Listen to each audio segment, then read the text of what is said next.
Hey, hello everyone, welcome back to this little mini series about how making a science fantasy world. This episode, I want to focus on one of the characters in particular, Polly, one of the main characters. I have 6 main characters, but all of them deserve their own little episode as we look into giving them more personality and potentially redesigning them.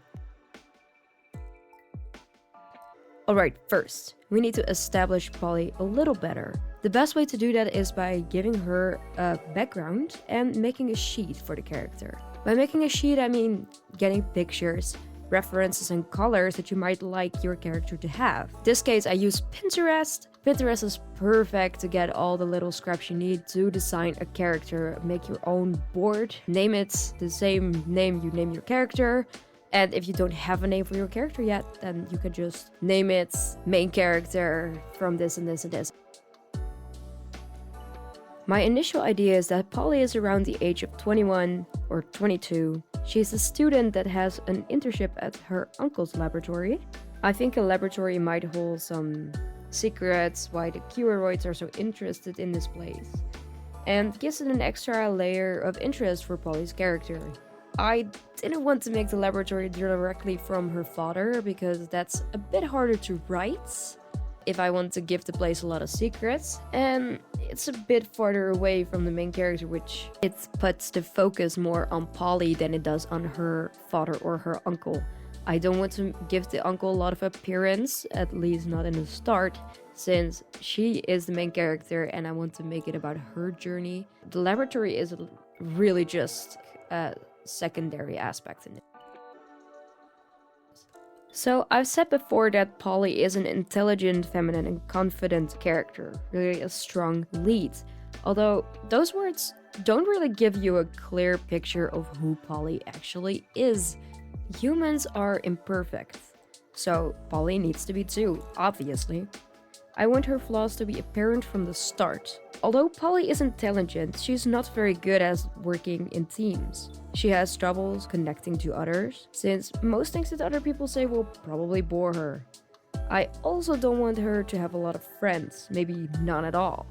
People might want to be her friend, but she's too busy to care about that. On the other hand, I want to make her this really sweet girl that's the polar opposite of these aliens who will actually be the main focus if it comes to character development. But she also needs to be an interested character, and I don't want her to be Mary Sue at all. That means that she'll be super perfect and everything that she does revolves around her. I want her to be just as imperfect as the Curoids are, but in a different way.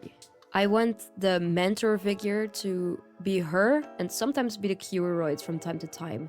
Like, I definitely want to make one of the Curoids a bit more of the mentor, but if it comes to human things and like human emotions, I want Polly to get the role of mentor there. So, honestly, giving her no friends it is. Giving her no friends just makes the whole thing that she gets into a team of like those Curoids are already a team from the start. So in the story, I want this to be the first time that she actually knows how it will be working in a team. Like, she has done it before, but this time she's basically forced to do it, and it's going to be freaking awesome because character development is truly what I love.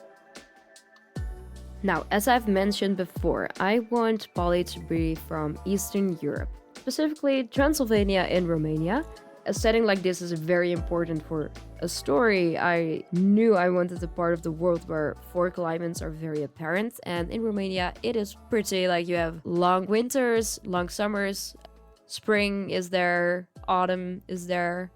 So my other characters can see lots of parts of our world if that's needed. It also gives me some ideas of what kind of clothing I want to give my characters. Romania also has lots of fun myths I can play around with, and ancient buildings, castles, everything. I can show the aliens some history of our world, specifically from Romania, and I have some friends in Romania, and I think she'll love this. I've done a bit more research regarding the topic of Romania, but that's a bit too much for now, so I'm just going to move on to the next thing. With Polly's colors, I didn't want to go overboard. They need to be quite down to earth. especially the first time you see her. I want her color to change organically with the rest of the story. As the story progresses, as her character progresses, it'll show character development through her clothing, through the way she puts up her hair, through the way she looks overall. I might want to give her some scars in the future, but I am personally a big fan of changing character designs as the story goes on. It just shows you that the characters are maturing, that they've gone through different kinds of aspects in their life, and also, I don't like someone that walks around in little clothing while they're in a very cold climate just because the character designer didn't want to give them a fur coat since it's not part of their character. That's really not interesting enough for me. I want to design every single piece of clothing for Polly as the time goes on. If she's in a cold climate, I want to give her a jacket. If she's in a warm climate, I obviously want to give her something that will protect her from the heat. Also, Polly would never want to wear a piece of clothing that isn't practical or something that she doesn't like. She loves dressing herself. I think that's very much a part of her femininity and confidence, is that she wants to dress herself the way that she likes to. Also, I think she pimps all her clothing with embroidery, flowers, and that kind of stuff. That gives her character even more a bit of depth. Even though she might wear something practical like a raincoat, she'll still customize it so it looks like it's part of her. I can already see 100 fun things to do with the fact that she loves embroidery. She's also kind of a creative person. Another fun thing to do for your character is look up some OC questions on the internet. You can quite literally just type it in the search bar and you'll find a list with like 100 questions. Fill them in. You, as the writer, need to have a total complete look of what you want your character to be like. The audience doesn't really need to know. As long as it's like established for you, the audience will pick up on it quite instantly. It's super fun to let you as a writer know everything and just let your audience kind of taste it as the story progresses, and they will be like, oh, that's something that character would do. They might see a meme and they think, oh, this is from that character, like they would do that. I've already seen that in my stories, that some people are like sending me stuff and they would be like, huh, your character would definitely do this. And that's just so much fun. I never actually told someone the personality traits of my character, but they still know what kind of character it is, even though they can't explain it in words. If you have an actual feeling of who your character is, then it will be so much easier for you to write the story about them.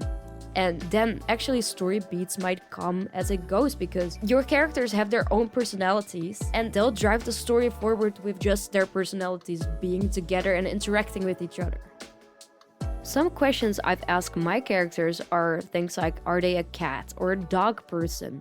Well, I think Polly would definitely be a cat person. She loves just the coziness and the cuteness of cats, and they give her happiness. I think she might think that dogs are a bit too high effort for her. Cats are a bit more individualistic like she is. She doesn't like teamwork. Dogs are a bit more of a group kind of animals. You can also ask stuff like, what would their favorite drink be? I think my character would be a straight black coffee drinker, especially in the morning when she just woke up. She's probably someone that doesn't have a lot of trouble with waking up, but she does need her morning coffee to get going. You know, she's a hardworking student, and I think a lot of hardworking students would agree that just coffee would help a lot with their studies. That means that I think it's also pretty funny that she doesn't get caffeine in space at all, and she's going to complain about that a lot.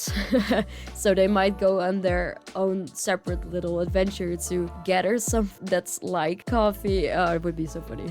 I also think that she'd like stuff like ginger and other spicy spices, if you know what I mean.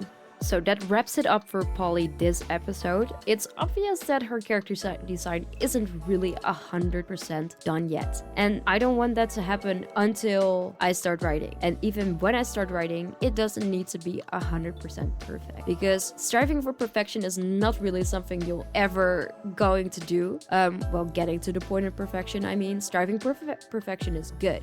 but actually starting to write is even better. So you might think that your character isn't 100% developed yet, and they don't need to be. As long as they kind of feel like a real person to you, they don't need to be 100% perfect. You don't need to know every single detail, like what they ate for breakfast 2 years ago. That's just not the kind of stuff that you need to know. If they feel real to you, you can write about them.